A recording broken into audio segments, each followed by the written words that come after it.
Welcome back students. तो solid state physics का हम टॉपिक डिस्कस कर रहे थे Einstein theory of lattice heat capacity.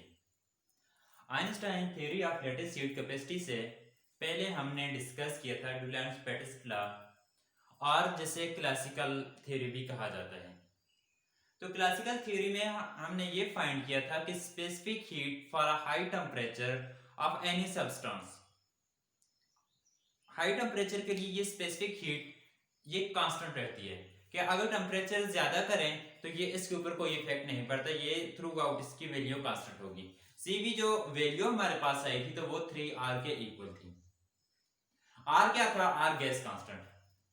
उसके बाद उसमें एक ड्रॉबैक था, उसका ड्रॉबैक ये था कि लोअर टेम्परेचर जो रीजन आ रही थी रूम के लिए, तो उसको वो क्लासिकल थ्योरी एक्सप्लेन नहीं कर पा रही थी। उस ड्रॉबैक को ओवरकम करने के लिए, रिड्यूस करने के लिए आइंस्टाइन ने थ्योरी दी। आइंस्टाइन ने सारी असम्पशंस वही कंसीडर की, सुपोजिशंस वही की, लेकिन जस्ट एक डिफरेंस था कि वहां पर कंटिन्यूस एनर्जी ली थी क्लासिकल केस में, क्लासिकल थ्योरी के केस में, और आइंस्टाइन ने कंटिन्यूस की बजाय डिस्क्रीट फॉर्म ऑफ एनर्जी ली। वही एटम्स वाइब्रेट कर रहे हैं, क्रिस्टल लिया था तो वही क्रिस्टल वाइब्रेट कर रहे हैं, लेकिन यहां पर इसकी discrete form of energy. Start किया था किससे? प्लांक से। प्लांक लॉ से स्टार्ट किया था, तो ये कहा था कि एनर्जी जो होगी कांस्टेंट होगी, En is equal to NH nu. तो ये क्वांटम मैकेनिकली ऑसिलेटर के लिए ये रिलेशन लिखा है। फिर हमने बोल्ट्जमैन डिस्ट्रीब्यूशंस को यूज किया, जिसे इक्वेशंस 2 का नाम दिया था। इक्वेशंस 1 से वैल्यू इक्वेशंस 2 में पुट की, इसको सिंपलीफाई किया।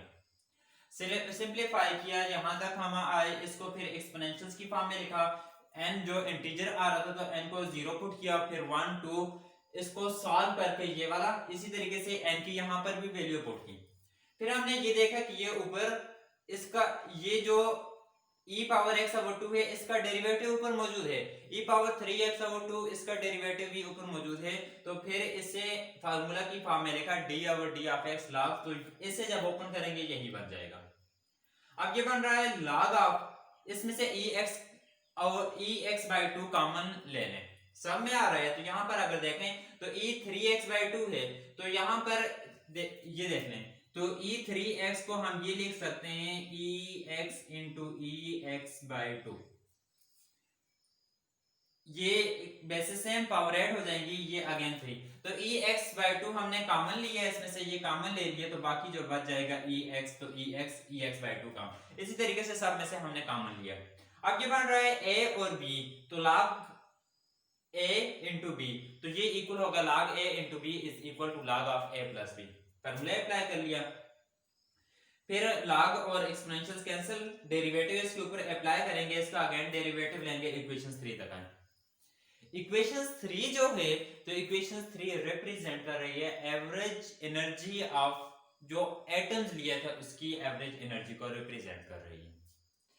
अगर इसी पॉइंट पर, यहां से आगे अब हम स्टार्ट करते हैं, इसी पॉइंट पर हम ये लें कि if T is equal to 0, कि अगर टेम्परेचर ऑफ अ सिस्टम 0 हो, if T is equal to 0, इस इक्वेशन में पुट करके देखें तो T 0 हो जाए, तो ये देखें e power h omega over k B T, तो ये टर्म अगर यहां से 0 हो रही है, ये होल टर्म 0 हो जाएगी, तो रिमेनिंग क्या रह जाएगा?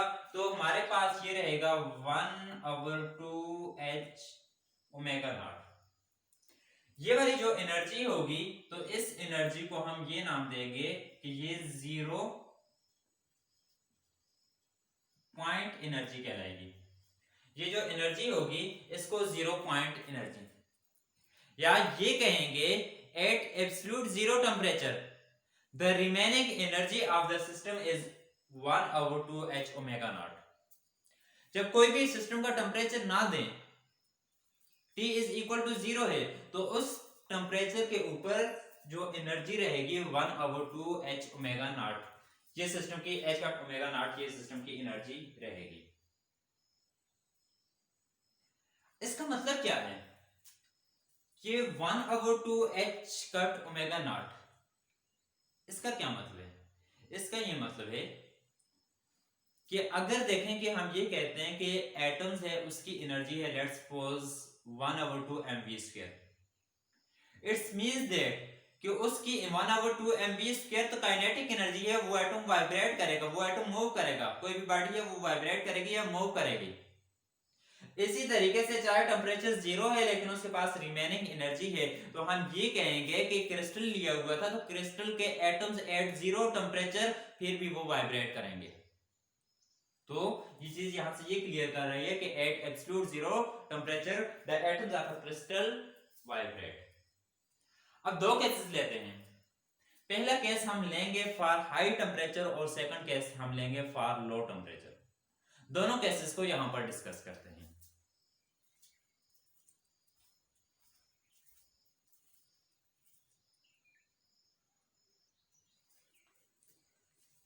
तो इसके केसेस को डिस्कस करने से पहले हमने ये एवरेज एनर्जी फाइंड की है, तो एवरेज एनर्जी से हम टोटल एनर्जी फाइंड करेंगे, टोटल एनर्जी से फिर smaller specific heat at a constant volume find करेंगे। The total energy of the system, this system can be written as E is equal to 3NE।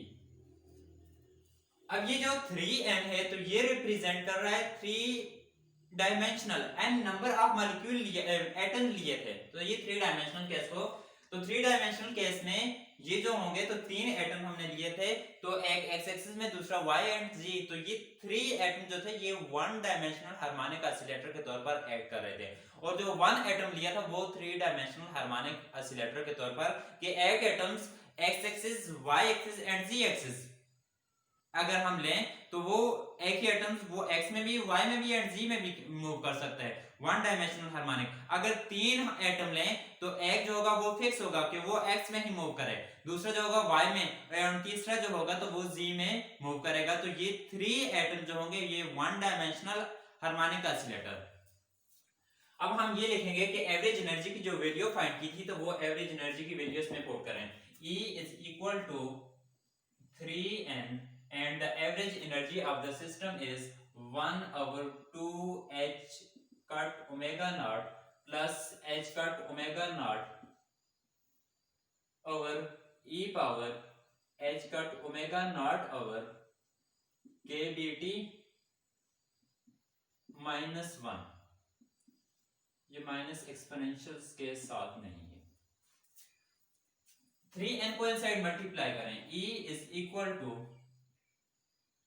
3n 3/2 n h cut omega naught plus 3 h cut omega naught over e power h cut omega naught over kBT -1।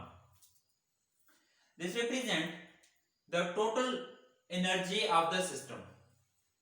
Now the specific heat at a constant volume, partial E over partial T। Volume लिखा है, pressure नहीं लिखा। Reason क्या है? हम इसकी reason ये लेंगे कि सॉलिड लिया था तो सॉलिड में वॉल्यूम जो होता है तो ये कांस्टेंट होता है, तो इस वजह से हम एट अ कांस्टेंट वॉल्यूम इसे डिफरेंशिएट करेंगे। Differentiating this equation with respect to T. अब इसमें फर्स्ट टर्म में देखें तो टी की कोई टर्म मौजूद नहीं है, टी नहीं है, तो इसके लिहाज से ये क्या होगा? कांस्टेंट होगा, कांस्टेंट का डेरिवेटिव 0 हो जाएगा। तो मैं ये लिखूंगा CV is equal to first term का डेरिवेटिव लिया 0 प्लस सेकंड टर्म में 3h कट ओमेगा, इसके साथ 3n भी आएगा, plus 3n h cut omega not constant है, मैंने डायरेक्ट करना है, आप लोग अगर चाहें तो स्टेप कर सकते हैं यहाँ पर 3n h cut omega naught. अब इसका हमने क्या किया, इसके ऊपर डिफरेंशियल अप्लाई किया with respect to T, with respect to T differential, चले मैं लिख लेता हूं partial over partial of T, तो यही टर्म ऊपर जाकर e power h cut omega not over k bt -1 और ये ऊपर चली जाएगी तो ये -1 हो जाएगा। Now the specific heat at constant volume is equal to 3n h cut omega naught. अब इसका डिफरेंशियल लें, इसका जब डिफरेंशियल लेंगे तो माइनस है तो ये बन जाएगा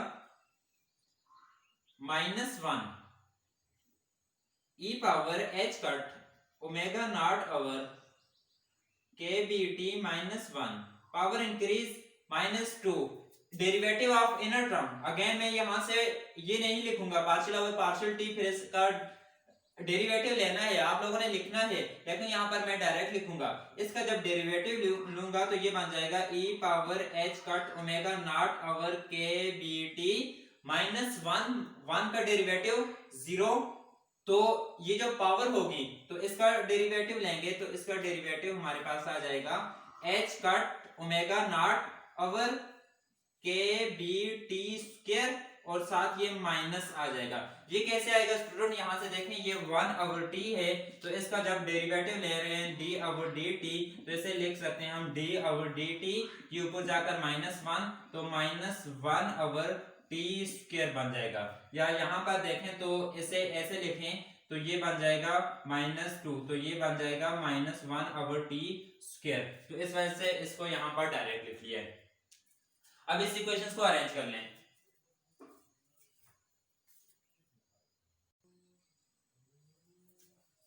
Now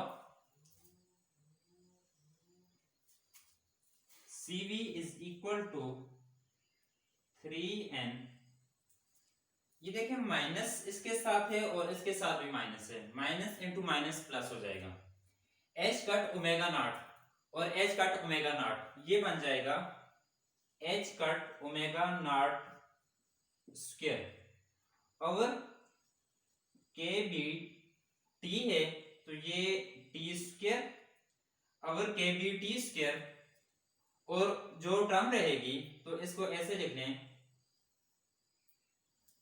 e power h cut omega not over kBt, ये ऊपर और ये जब नीचे आ जाएगी यही वाली टर्म तो इसको e power h cut omega not over kBt -1 और इसका स्क्वायर आ जाएगा।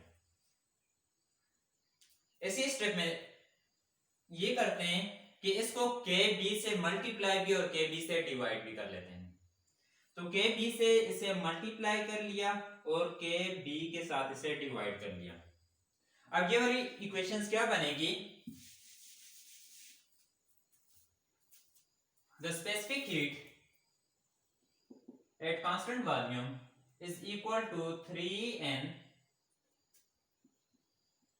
kb h cut omega naught over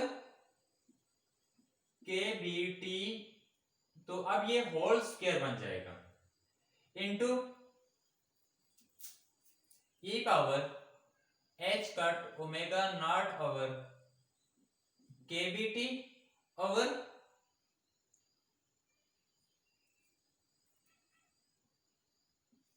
e power h cut omega not over kBt -1 whole square. Let theta e is equal to h cut omega not over kb। Theta e क्या है इसमें value put करके फिर मैं बताता हूं। CV is equal to 3n kb, h cut omega not over, तो ये बन जाएगा theta E over t whole square, e power theta E over t divided by e theta E over t -1। इसको नाम दें तो ये इक्वेशन 3, इसके बाद किसी इक्वेशन को नाम नहीं दिया था तो ये इक्वेशन 4। इक्वेशन 4 में थीटा ई जो है तो थीटा ई रिप्रेजेंट कर रहा है आइंस्टाइन टेम्परेचर को। किस वजह से देखें स्टूडेंट्स, यहाँ पर h कट ओमेगा नॉट और kb इसकी वैल्यू चेंज नहीं होती, t को इसके साथ नहीं लिखा है, इस वजह से t की वैल्यू चेंज होगी। तो अब ये वाली इक्वेशन जो होगी तो ये इक्वेशन रिप्रेजेंट कर रही है specific heat at a constant volume.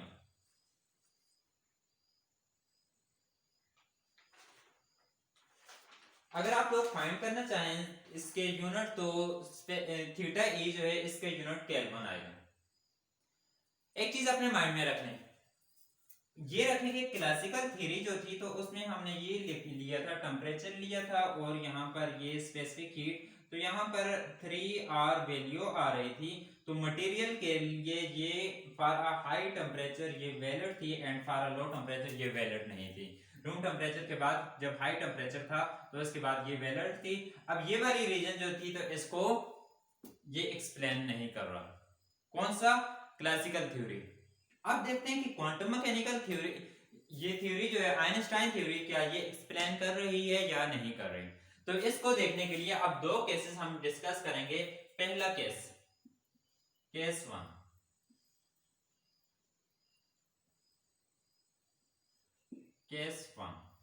Case one पहले डिस्कस करते हैं फॉर हाई टेम्परेचर।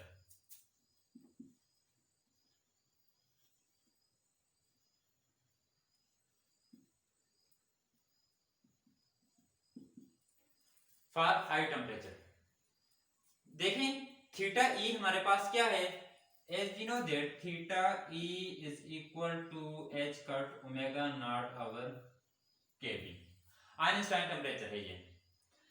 जब हम ये लेते हैं कि फॉर हाई टेम्परेचर मींस कि kb, ये वाली टर्म जो kbt डिनोमिनेटर में, kbt is much greater than h cut omega not.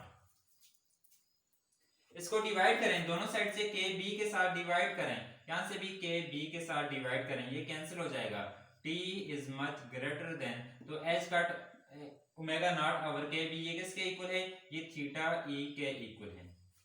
तो फर्स्ट केस हमारे पास ये होगा जब temperature of the system is greater than Einstein temperature. तो इस केस में जब ये वाला केस होगा तो इस केस में हम ये लिखेंगे, अब देखें हमने यूज कौन सी इक्वेशंस करनी है, ये वाली इक्वेशन जो है, इस इक्वेशंस को हमने यूज करना है, इक्वेशन 3 को। तो इक्वेशन 3 में दो इंपॉर्टेंट, इक्वेशन 4 को भी यूज कर सकते हैं, इक्वेशन 3 को भी, दोनों मेथड में बताता हूँ। इक्वेशन 3 में करके बताता हूँ, इक्वेशन 4 में बताऊंगा डायरेक्टली कि कैसे करना है। इक्वेशन 3 वाला थोड़ा इजी है, इसके लिहाज से जो आप लोगों को मुनासिब लगे वो कर सकते हैं। इक्वेशन 3 देखें, इक्वेशन 3 में जो टर्म हमारे पास है तो इस टर्म को हम ये लिखते हैं कि ये डिनोमिनेटर वाली टर्म, इसको देखते हैं, तो e power h cut omega not over K B T minus 1 is equal to e power x लिखा हुआ हो, e power x is equal to किसके, 1 plus x square by 2 factorial. जो हायर टर्म जो होंगी तो उनको क्या करते हैं, नेग्लेक्ट कर देते हैं, इग्नोर करेंगे।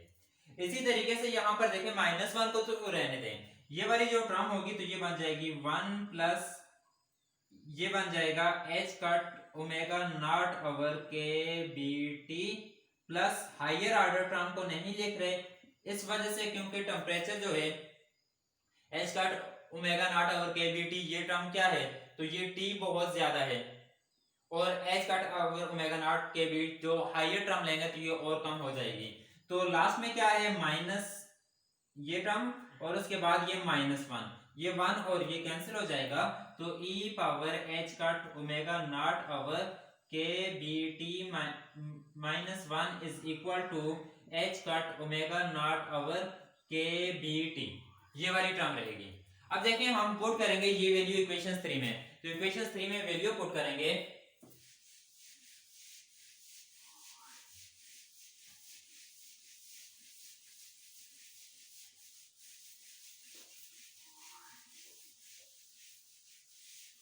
equation 3 implies that the equation 3 the average energy is equal to h cut omega naught over 2 plus h cut omega naught divided by e power h cut omega naught over kbt minus 1, तो उसकी जगह h cut omega naught over kbt, h cut omega naught over kbt. Now the average energy is equal to h cut omega naught over 2 plus ये cancel हो जाएगा, ये first step में चला जाएगा तो ये kbt and the total energy E is equal to 3NE. E is equal to 3n, value E की पुट करें तो h cut omega not divided by 2 plus kBt, n side multiply किया E is equal to 3n h cut omega not या 3 by 2 plus 3n kBt, ये total energy आ जाएगी। इससे हम find करेंगे the molar specific heat at a constant volume. The molar specific heat at a constant volume partial E over partial T CV is equal to, अब इसमें T की कोई term मौजूद नहीं है तो ये क्या हो जाएगा 0 प्लस 3n kb, तो इसका डेरिवेटिव क्या हो जाएगा 1, तो CV is equal to 3n kb। अगर n को हम इस फॉर्म में लें CV is equal to 3n Avogadro number की फॉर्म में लें kb, तो ये क्या बन जाएगा CV is equal to 3r के equal, CV is equal to 3r।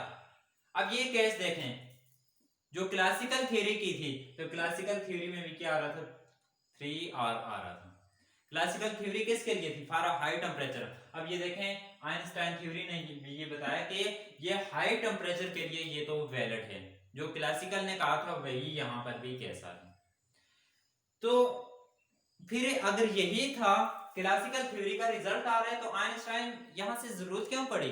इसकी रीजन ये है कि ये वाली जो रीजन है लोअर टेम्परेचर के लिए, कि जब टेम्परेचर को हम कम कर रहे हैं ये कर्व एक्सपोनेंशियली डिक्रीज हो रहा है, specific heat at constant volume ये डिक्रीज होनी चाहिए, ये जीरो हो रही है, लेकिन क्लासिकल थ्योरी में कोई ऐसी टर्म मौजूद नहीं है जो इस चीज को एक्सप्लेन कर सके।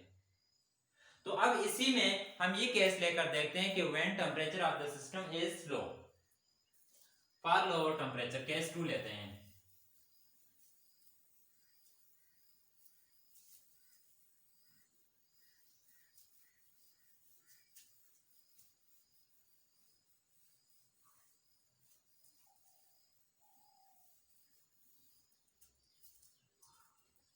The case 2,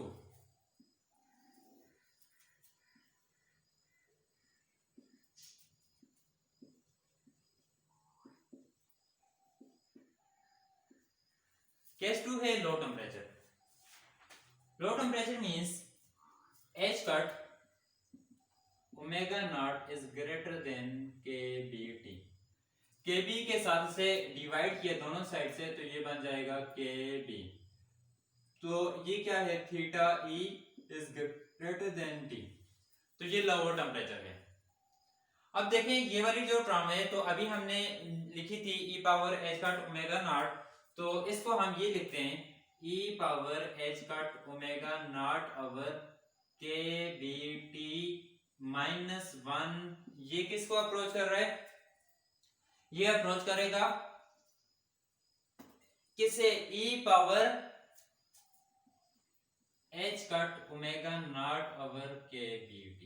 सीरीज क्यों नहीं अप्लाई की, इसकी रीजन ये है कि यहाँ पर ये टर्म t वाली टर्म ज्यादा है, सॉरी t वाली टर्म कम है, डिनोमिनेटर में ये टर्म कम है, तो इस वजह से हम इसके इक्वल अप्रोक्सीमेटली इक्वल रखते हैं। पहले केस में हमने इसके ऊपर पावर सीरीज अप्लाई की, साथ रीजन ये देख लें यहाँ पर because t is small, temperature जो है स्मॉल है। अब ये जो वैल्यू है तो ये वैल्यू हम किस में पुट करेंगे, इसी इक्वेशन में पुट करते हैं, इक्वेशन 3 में यही वैल्यू पुट करेंगे। Now equation 3 implies that the average energy E is equal to h cut omega naught divided by 2 plus h cut omega naught divided by exponentials, तो e power h cut omega not divided by kBt। The average energy is equal to h cut omega naught divided by 2 plus h cut omega naught e power minus h cut omega naught divided by kBt। Now the total energy of the system is E is equal to 3NE। E की value put करनी है तो यहाँ पर मैं direct average energy जो है इसकी वैल्यू पुट कर लेता हूँ, तो ये बनेगी h cut omega not divided by 2 plus h cut omega not expansions of minus h cut omega not over k bt. E is equal to 3 by 2 n h cut omega naught divided by 2 plus 3 n h cut omega naught e power minus h cut omega naught over k b t. Now the specific heat at a constant volume Cv is equal to partial E over partial T at a constant volume, so that Cv is equal to, इसका जब इसमें t की कोई term मौजूद नहीं है, इसका derivative लेंगे तो इसका डेरिवेटिव, ये वाली जो टर्म है इसका डेरिवेटिव 0, तो इसका देखें, इसका डेरिवेटिव लिया फर्स्ट टर्म का तो ये 0 होगा plus 3n h cut omega not constant, inner जो ये एक्सपोनेंशियल्स का डेरिवेटिव तो यही आएगा minus h cut omega not over k bt. फिर इसकी जो पावर होगी इसका डेरिवेटिव लिया, तो अभी बताया कि किस तरीके से लेंगे, तो ये minus h cut omega not over k b. तो देखें स्टूडेंट्स, ये t को ऊपर लेकर जाएंगे, t पावर माइनस 1 था, इसका डेरिवेटिव लिया माइनस आएगा माइनस, और यहाँ पर t power minus 2, t power minus 2 जो था t स्क्वायर, इसका जो माइनस आया इसके साथ लिख लेंगे, तो माइनस इंटू माइनस प्लस हो गया.